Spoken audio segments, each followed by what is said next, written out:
ধানকে একটু ভাববেন, তার মাঝখান দিয়ে আমি হাঁটতেছি। আসলে এই যে আমাদের গাজীপুর জেলা শ্রীপুর থানা, এটা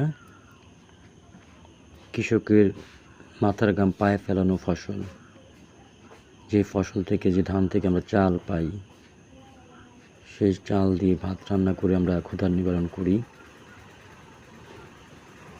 তার মাঝখান দিয়ে আমি হাঁটতেছি। পরিবেশটা অনেক সুন্দর। যারা দেখছেন তারা বুঝতে পারবেন, যারা দেখেননি তারা খুব মিস করবেন।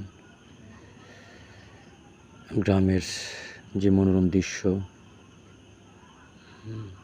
মাটি দেশ আমাদের এই বাংলাদেশ। বিস্তারী ধান ক্ষেতের মধ্যে যখন আমি তাকাই, তো যত দূর যায় তত পর্যন্ত ধান ক্ষেত, শুধু ধান ক্ষেত। কোনো কোলাহল নেই, নেই কোনো যানজট, নেই কোনো শব্দ দূষণ। এমন পরিবেশে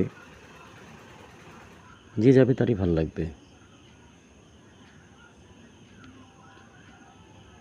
আমার তো অনেক ভাল লাগে এমন পরিবেশ, নিরিবিলি পরিবেশ, তারপরে সবুজে ঘেরা, সবুজ ধান ক্ষেত দেখতে আমার অনেক খুবই ভালো লাগে। আপনার কেমন লাগে আমাকে জানাবেন।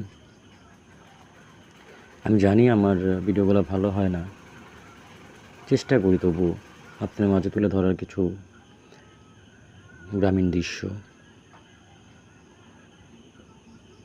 দেখেন আমার চারপাশে ধান ক্ষেত, চোখ যত দূর যায় তত দূর পর্যন্ত ধান ক্ষেত। বিশাল এই ধান ক্ষেতের সমারোহ, তারই মাঝখানে আমি দাঁড়িয়ে আছি। আর আকাশটা কত সুন্দর, মেঘলা আকাশ, অপরিসীম আকাশ।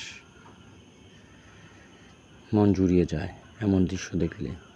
আমার তো জুড়িয়ে যায় মন, আপনাদের কেমন লাগে আমি জানি না, বাট আমার মন জুড়িয়ে যায়।